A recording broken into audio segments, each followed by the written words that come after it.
Breaking Jain news. पूज्य भावी आचार्य श्री समय सागर जी महाराज को संत शिरोमणि आचार्य भगवान श्री विद्यासागर जी महाराज ने जब एलक दीक्षा दी थी तब क्या कहा था। आचार्य श्री ने क्षुल्लक अवस्था में परम पूज्य श्री समय सागर जी महाराज से लीजिए सुनिए यह दुर्लभ संस्मरण परम पूज्य मुनि श्री विशाल सागर जी महाराज से, साथ में कई और दुर्लभ संस्मरणों के साथ। जिनके गुणों को पवित्र बनाने वाले वे गुण, उन गुणों की जब आराधना करते हैं तो आपके सामने ऐसे महान आचार्य प्रवर और उनकी वह प्रतिकृति। क्योंकि जब हम एक वृक्ष का एक विशेष गुण आपके सामने ला रहे हो, जब केले का वृक्ष जो होता है वह जब जाता है तो एक नया वृक्ष बो जाता है, वो अपने साथ एक नए वृक्ष की उत्पत्ति कर जाती है। दिखाई नहीं देता, वो हल्का सा छोटा सा होता है वो भी, और वह स्वयं तो चला जाता है क्योंकि वो केले का वृक्ष जब फलदान देना बंद करता है तो वह जाता है, और जाता है तो एक नया वृक्ष वहाँ पर उत्पन्न हो जाता है। ऐसे ही जो जिनकी प्रतिकृति, जिनको उनकी ही ओरिजिनल कॉपी कहा जाता है। पूज्य गुरुदेव से जब पूछा गया कि आपके शिष्य आपके फोटो कॉपी जिसे लगते हैं, तब गुरुवर ने कहा था कि वो मेरी फोटो कॉपी नहीं है, वो मेरी ओरिजिनल कॉपी है। तो जो अपने शिष्यों में ओरिजिनल कॉपी ढूंढते हैं, ओरिजिनल कॉपी ही मानते हैं, वह ऐसा ही मानते हैं कि श्रवण के अंदर ऐसा ही भाव होता है। तो कल पूज्य समय सागर जी महाराज प्रथम निर्यापक, हम उनके बारे में कुछ समझने का पुरुषार्थ कर रहे थे, उनकी कुछ विशेषताओं को देखने का हम सब पुरुषार्थ कर रहे थे। तो आपको बता रहा था कि जब उनकी ड्रेस चेंज हुई तो 4 लोगों की ड्रेस चेंज हुई विशेष तौर से उस समय। भूपाल, महावीर, शांतिनाथ और अनंतनाथ और शांतिनाथ। भूपाल और देखो, और संयोग से ये चारों ही सद लगा के थे। जब ड्रेस भी चेंज हुई तो चारों ही सद लगा के ही, और सद लगा के निवासी होने के साथ साथ वही 2 तो स्वयं उनकी ही उस वंश के, उस वही अंश, वही वंश जिनके रगों में वही खून समाया हो, ऐसा वो अंश जब देखने को मिलता है। और चारों की ड्रेस समझने के बाद एक बार पूज्य गुरुदेव ने जब देखा कि भाई साधना देखते देखते, क्योंकि समय सागर जी महाराज उनकी प्रतिकपी के रूप में उनको देखा, तो उन्होंने कहा क्यों केसलोच कर लोगे? तो कहा हाँ, लेकिन उस समय युग सागर जी महाराज को केसलोच नहीं दी और उन्हें केसलोच मिल गए। और जब उन्हें केसलोच मिल गए तो शांतिनाथ को मिल गए, तो अनंतनाथ कैसे शांत रह सकते थे? क्योंकि उम्र में वो बड़े,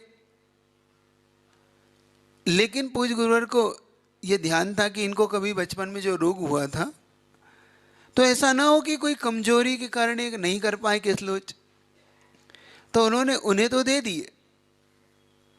और जब वो अपने केसलोच स्वयं, और एक गुरुदेव की खासियत थी कि वो स्वयं को केसलोच करने की आदत डालते थे कि स्वयं करो, स्वयं के हाथ से उन केसलोच को, अपने हाथ से केसों को दूर करो। तो जब उन्होंने देखा कि कर सकते हैं कि नहीं, क्योंकि गुरुदेव ने अब उनका मार्ग अंदर में सोच लिया था कि इन्हें कैसे आगे बढ़ाना है। बस वो क्षेत्र को देखना चाहते थे कि किस क्षेत्र पे ये कार्य हो सकता है, क्योंकि गुरुदेव ने ये जानकर कि भाई आगे बढ़ाना है तो उस तरीके से आगे रखना है, तो रखना है तो उसको साधना भी उन सभी को कराना ही है। तो साधना कराने की दृष्टि से पूज्य गुरुदेव ने ये तय कर लिया था कि भाई अब इनको एक एक करके साधना को बढ़ाओ।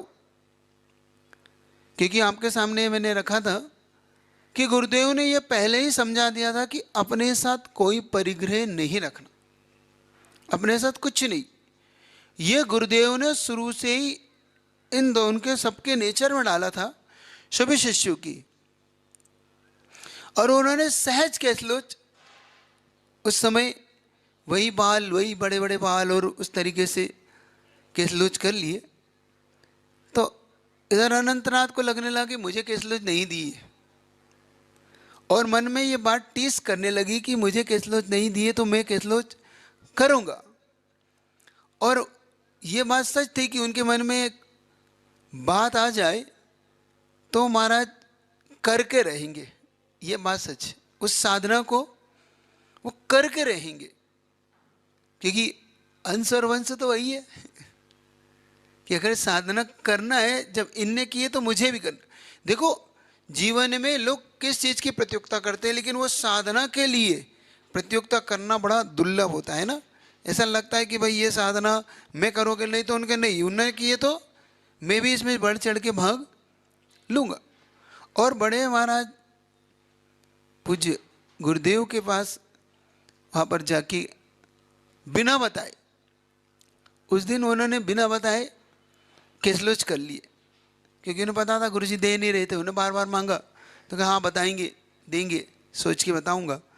उन्होंने कुछ नहीं, फिर उस दिन उन्होंने तो सीधा कैसलोच अपना कर लिया।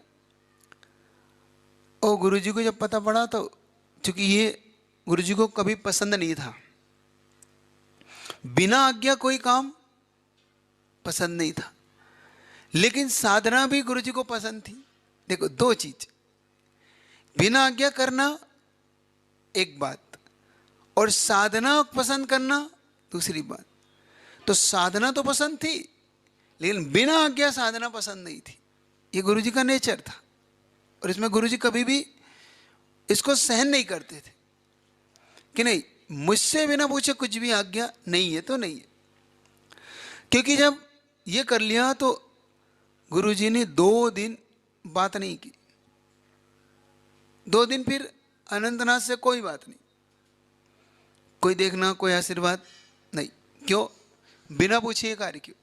इस प्रकार के बाद में जब उन्होंने उसकी क्षमा इत्यादि मांगकर गुरुदेव से जब वापस वृद्धस्थ पर आया, क्योंकि उनके मन में ये था कि मैं ये बताऊंगा कि मेरे पास वो शक्ति है, जो शक्ति आप उनमें देख रहे हैं वह शक्ति मुझ में भी है। मैं भी कैसलोच करने की योग्यता रखता हूँ, तो मुझे कमज़ोर मान के कैसलोच अगर आप नहीं दे रहे हैं तो ऐसा नहीं है, मैं भी कर सकता हूँ। और उन्होंने कैसलोच कर लिया। कैसलोच होने के बाद में फिर गुरुजी ने, फिर वो तो है ही, साधना जब पसंद है तो फिर उसको उनको बाकायदा फिर धीरे धीरे बढ़ाने लगे।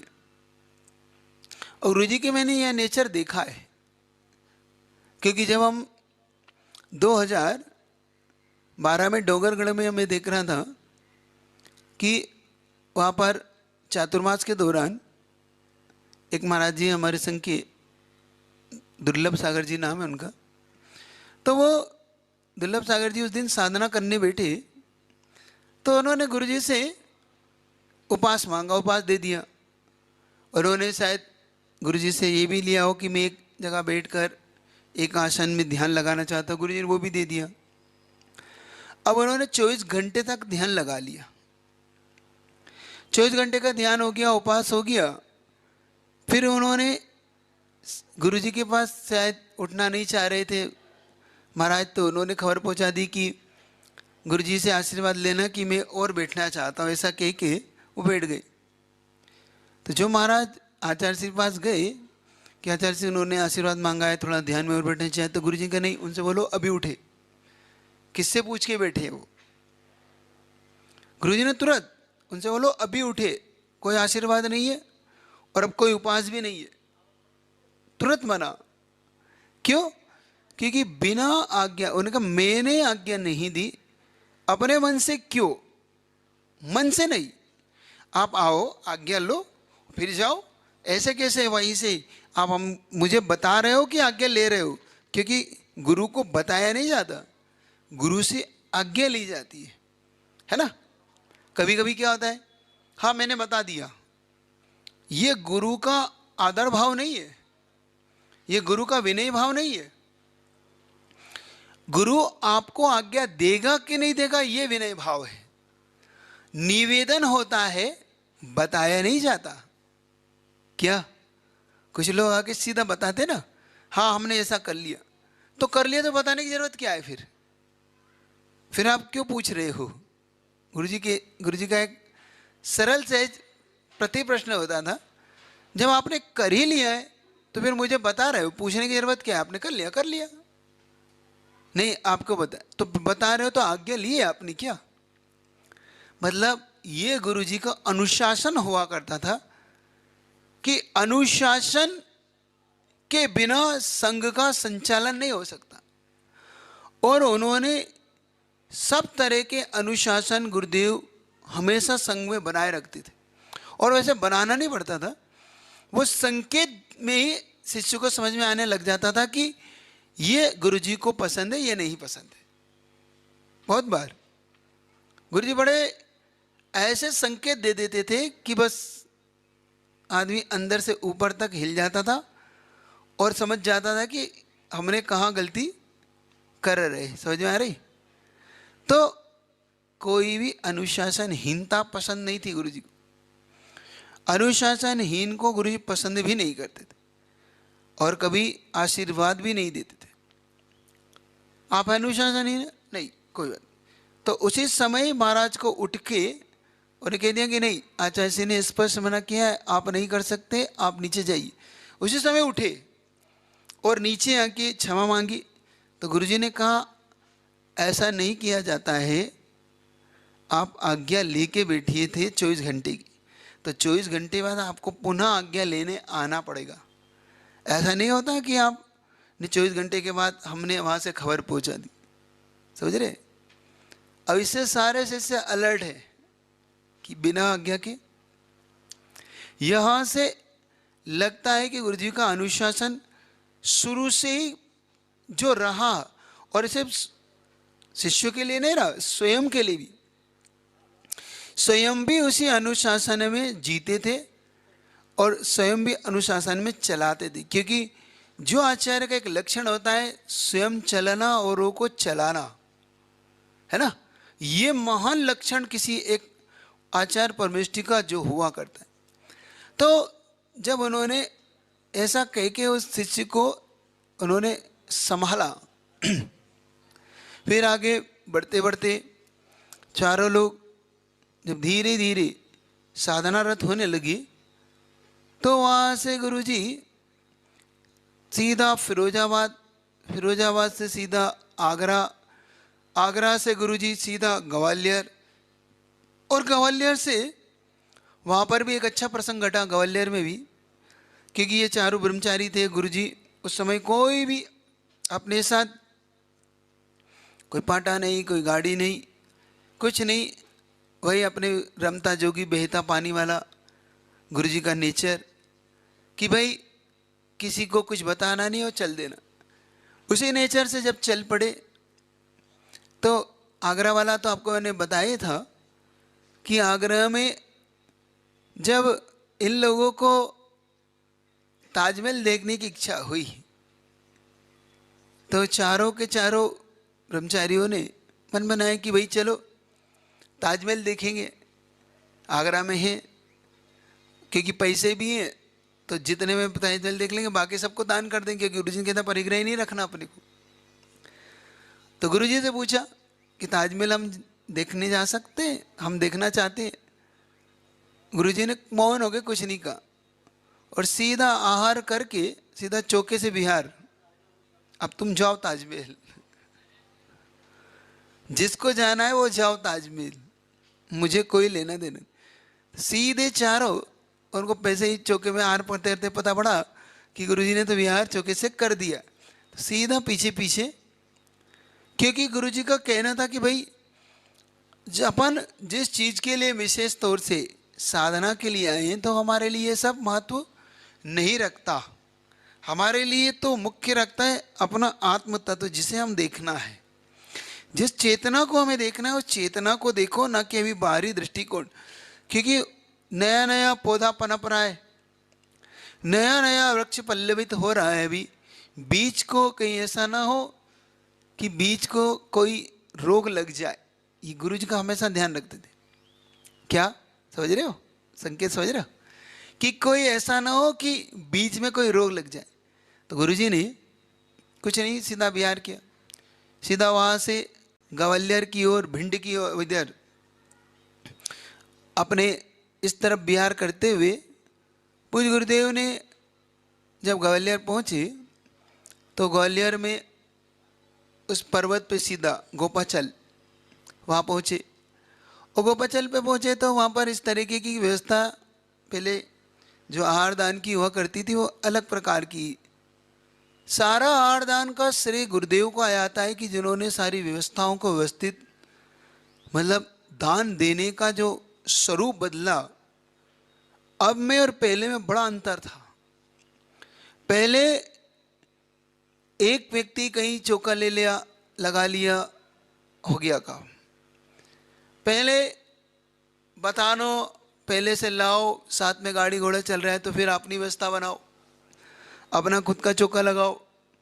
साधु खुद अपने साथ गाड़ियाँ लेके चल रहे हैं, साधु अपने साथ खुद चौके लेके चल रहे हैं, सब कुछ फिक्स होता था। एक संघपति है, संघपति पूरी व्यवस्था बना रहा है, लेकिन गुरुजी ने ना कोई संघपति रखा, ना कोई गाड़ी घोड़ा, उनके यहाँ होना ही नहीं। और सीधा जब गुरुजी बिना बताए वहाँ पहुँचे तो उन्हें पता ही नहीं था। तो इन ब्रह्मचारी जी ने कहा कि भाई समाज को जब पता पड़ेगा, जब तक ऐसा ना हो कि लेट हो जाए, तो उन्होंने कहा चलो अपन ही कुछ थोड़ा सा बना लेते हैं और बनाने के बाद गुरुजी का बड़गान कर लेंगे। तो वहीं वो कमेटी के पास गई कि भैया कोई हमें थोड़ी सी सिगड़ी है और कोई थोड़ा सा कुकर वगैरह मिल जाए जिससे कि हम कुछ बनाएं। तो उन्होंने कहा किस लिए, कि यहाँ पे आचार्य विद्यासागर जी आए। तो ये कि ये कौन सा आचार्य है भाई, ये कौन से आचार्य है जो अपने साथ कोई सिगड़ी नहीं है, कोई अपने साथ चौका नहीं, गाड़ी नहीं। तब पहली बार लोगों को पता पड़ा कि ऐसे भी गुरु होता है, ऐसा भी आचार्य परमेष्ठी होते हैं जो अपने साथ कोई परिग्रह नहीं रखते, मात्र पीछे कमंडल लेके चलने वाले वो आचार्य परमेष्ठी। और जब वो वहाँ पहुँचे तब उन्हें पता पड़ा, उस समाज को जब पता पड़ा, क्योंकि जब एक दूसरे से उस समय इतना मीडिया फास्ट नहीं था जितना मीडिया आज है। जितना आप आज देखते ना, इतना पहले व्हाट्सएप ये कुछ भी नहीं थे। मतलब पहले तो एक फ़ोन लगाने में पसीना आता था कि भाई बताना में आता था ना, कभी लगाया ऐसे। तो जब समाज को वहाँ पहुँचा, पता पड़ा कि ऐसे महान गुरु आए, तो फिर समाज वहाँ पर पहुँची। और गुरु जी का वही अपने ग्वालियर वही नेचर, जाना 2-3 लुड़ा हार करके लौट के आना, और उस पर्वत पे फिर। तब ऐसी परिस्थिति में भी इन चारों ब्रह्मचारियों ने वही साधना की, और साधना करने करते करते अब पहुँचे सोनागढ़ जी क्षेत्र पर।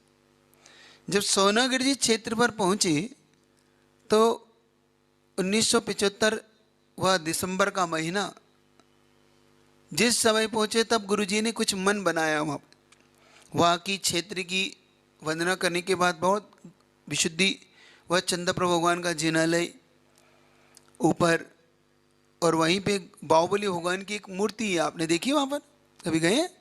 हाँ।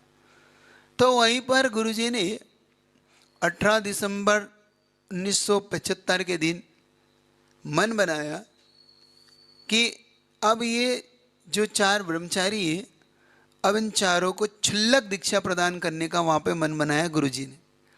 और 18 दिसंबर 1975 को 4 क्षुल्लक दीक्षा हुई, जिसमें प्रवचन सागर, नियम सागर जी, प्रवचन सागर जी सबसे बड़े, नियम सागर जी दूसरे नंबर पर, योग सागर जी तीसरे नंबर पर, और समय सागर जी महाराज जो अब नवीन आचार्य हो चौथे नंबर पर छुल्लक जी के पद पे विराजमान हुए।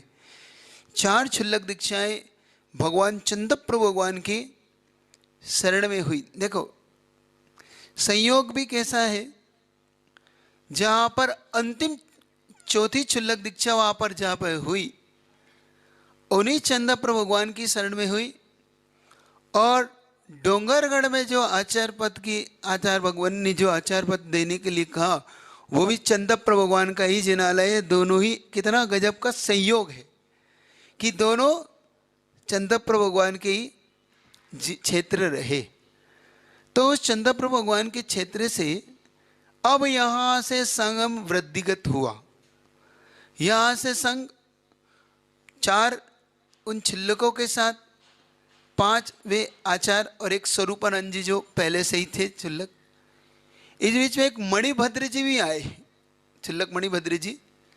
जो मणिभद्र जी दक्षिण भारत के थे, जो शिष्य के थे, वो सिर्फ पढ़ाई करने के लिए आए थे। वो उस समय पूज्य गुरुवर की ख्याति सुनकर आए थे कि इनके पास संस्कृत का ज्ञान हम ले सकते हैं।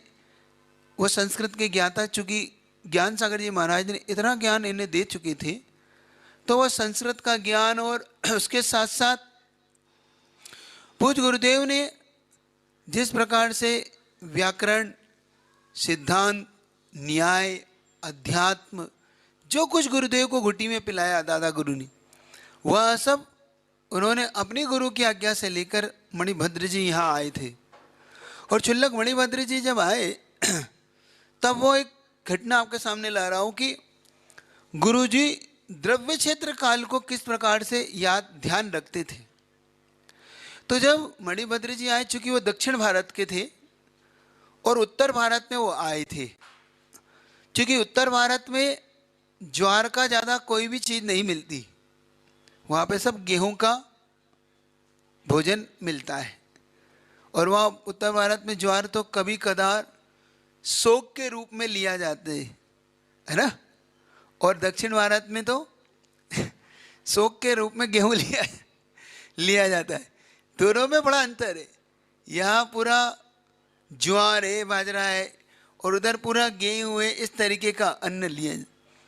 और चूँकि मणिभद्र जी का गेहूं का त्याग था उस समय, क्योंकि वो दक्षिण भारत के थे, तो उन्होंने किया कि नहीं भाई, हम तो ज्वार का त्याग, गेहूं का त्याग है।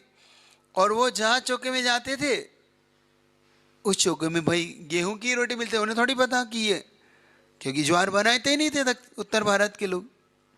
तो मणिभद्र जी वहाँ चावल लेके आते थे। तो चौकी वाले 2-3 दिन तक तब देखते रहे भाई कि ये चावल कहीं क्यों लेके चले जाते। अब उन्होंने 4-5 दिन लगातार हो गया कि आधा अधूरा भोजन करते हैं, क्योंकि बस चावल का कोई आइटम बनाए थे, चावल ही ले लिया, अपने दाल ले लिया, सब्जी ले लिया और आ गए। तब एक दिन किसी चौकी वाले ने गुरुजी से कहा, गुरुदेव जी छुल्लक जी आते हैं, ये रोटी नहीं लेते, ये सिर्फ चावल लेके चले आते। तो गुरुजी ने कहा ऐसा क्यों? तो फिर छुल्लक जी को बुलाया और मणिभद्र जी से पूछा कि आप ऐसा क्यों करते हैं। तो उन्होंने कहा कि गुरुजी मेरा तो गेहूं का त्याग है। तब गुरुजी ने कहा एक काम करो, अब तुम मेरे पास नहीं रह पाओगे, अब आपको दक्षिण भारत ही जाना है। तो कि नहीं, मैं तो आचार्य जी, मैं तो आज्ञा लेके आए और मुझे तो पढ़ना है आपके पास। तो फिर उन्होंने कहा कि अगर पढ़ना है तो फिर मेरी आज्ञा मानना है आपको। सुनना, आपके मन में जो अपने नियम को लेके ऊहापोह होता है ना, ऊहापोह आपका नहीं हो सकता, वो गुरु के हाथ में ही होता है। क्या? यहाँ से समझने का पुरुषार्थ करना कि नियम हमारे लेने से नहीं चलता, नियम गुरु के पास लेने से काम चलता है। हम कुछ भी नियम ले ले उससे नहीं, लेकिन हम जिन गुरु की शरण में जा रहे हैं वो गुरु तय करेंगे इस नियम को, हम तय नहीं करेंगे। आपकी हमेशा ये आज इससे शिक्षा लेना। तो उन्होंने कहा कि गुरुजी फिर मैं क्या करूं? तो कि देखो ऐसे में तुम भूखे रहोगे और स्वास्थ्य बिगड़ेगा, तो फिर मैं तो तुम्हें नहीं पढ़ा पाऊंगा, तो फिर क्या करूं? तो फिर आपको गेहूं लेना पड़ेगा, तो मेरा त्याग है, क्योंकि त्याग आप देखो आपको।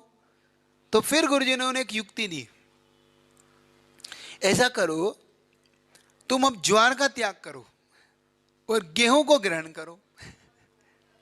सुन रहे हो? क्योंकि तुम ज्वार लेते हो वो त्याग कर दो, और जो नहीं लेते वो ले।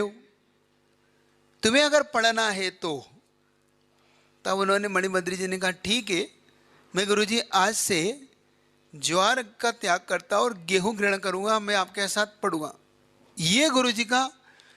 और इसके बाद गुरुजी ने पढ़ाया, और पढ़ाने के बाद फिर गुरुदेव ने उन्हें वापस भेजा, रखा नहीं, क्योंकि गुरुजी का नेचर कभी भी पर शिष्य को रखने का नहीं होता था।